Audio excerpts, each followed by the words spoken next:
The last Roman emperor died not in Rome, but on the walls of Constantinople, crushed beneath the rising tide of an empire that began with just 400 warriors. For over 6 centuries, the Ottomans ruled 3 continents, controlled holy cities, and transformed the medieval world into the modern age. Their story is one of ambition, innovation, blood, betrayal, and staggering resilience. This is the entire history of the Ottoman Empire. It begins in the late 13th century, on the rugged frontiers of Anatolia. The Seljuk Sultanate, weakened by Crusaders and Mongol invasions, left behind a patchwork of Turkish principalities. One of these belonged to a small chieftain named Osman. He fought the Byzantines not as a great conqueror, but as a Ghazi warrior, holy raider for Islam. Yet what set Osman apart was vision. He minted coins in his own name, built alliances through marriage, and inspired his followers with a dream, not to serve an empire, but to become one. By 1326, Osman's son, Orhan, captured Bursa, the Ottomans' first major city. It became their capital and gave them legitimacy. But expansion didn't just come through war. Orhan married a Byzantine princess. He invited Greek bureaucrats into Ottoman service, and he established the first standing army in the Islamic world. These elite soldiers, taken as Christian boys through the Debshirm system, were converted, trained, and indoctrinated to serve the Sultan alone. Yes, effective, unquestionably. By the mid-15th century, the Ottomans had surrounded the crumbling Byzantine Empire. Then came Mehmed II. At just 21, he launched his audacious siege of Constantinople. The Byzantine capital, once thought invincible, fell in 1453 after 53 days of cannon fire, naval blockades, and relentless assaults. Mehmed marched into the Hagia Sophia and declared it a mosque. The Roman Empire, nearly 1,500 years old, was dead. A new power ruled in its place. Istanbul became a crossroads of culture, language, and trade. Mehmed encouraged Christians and Jews to settle, revitalizing the city. He built palaces, libraries, and a vast bureaucracy. His successors pushed further. Under Selim the Grim, the Ottomans defeated the Mamluks, capturing Mecca, Medina, and Cairo. The Sultan now claimed the title of Caliph, leader of the Islamic world.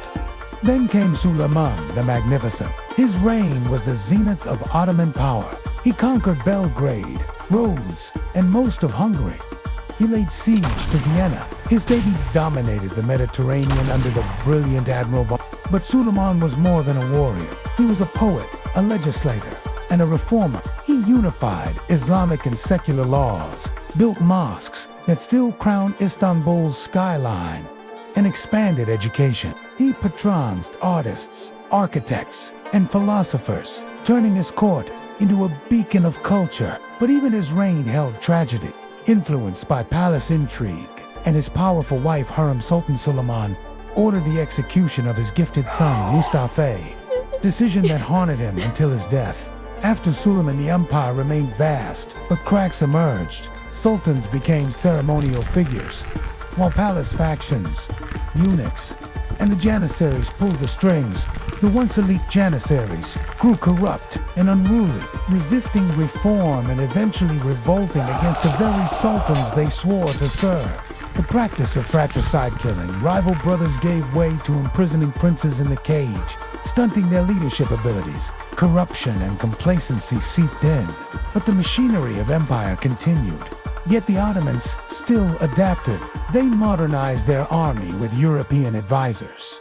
They embraced European science, medicine, and diplomacy, founding institutions such as the Imperial School of Naval Engineering. In the 17th century, they fought powerful wars against the Safavids in Persia and the Habsburgs in Europe, but their failure to capture Vienna in 1683 marked a turning point. European powers grew stronger, while the Ottomans, though still mighty, began to lag behind in industry and technology. By the 18th and 19th centuries, the Ottoman Empire was called the sick man of Europe. Nationalist uprisings rocked the Balkans. Egypt drifted toward independence under Muhammad Ali. Western industrial powers outpaced Ottoman technology and economy. Still, reforms came. The Tanzimat era brought modern schools, railroads, postal services, and legal codes inspired by European models. A new Ottoman identity was promoted, a multi-ethnic vision of shared citizenship, but it was too late. Ethnic tensions, economic disparity, and foreign meddling strained the unity of the empire. The arts, however, flourished. Ottoman miniatures, calligraphy, and architecture continued to evolve, producing masterpieces like the Dolmabahce Palace. Music blended Turkish, Persian, and Arab traditions. The empire had become a cultural mosaic, even as it fragmented politically. In 1908, the Young Turk Revolution promised a constitutional monarchy, but internal divisions and external pressures only grew. Then came World War I. The Ottomans sided with Germany, hoping to regain lost prestige. Instead, they faced catastrophe. The Gallipoli campaign was a rare victory, but elsewhere, the empire unraveled. Arab revolts, Allied invasions, and the Armenian genocide scarred the final years. In 1918, the empire surrendered. Istanbul was occupied. In Anatolia, a former Ottoman officer named Mustafa Kemal rallied resistance. By 1922, the Sultanate was abolished. The following year, the Republic of Turkey was born. The Ottoman Empire, born from a warrior's dream, shaped by visionaries, and felled by time and turmoil, was gone. But its legacy lingers in architecture, cuisine, music, and memory. In the mosques of Sarajevo, the streets of Cairo, and the laws of modern Turkey. It was a world empire that ruled longer than Rome, outlasted Byzantium, and shaped the world we know. This was not just a rise and fall of an empire. It was the unfolding of a civilization, one whose echoes still speak through the call to prayer. The domes of Istanbul and the name Oz whispered across centuries.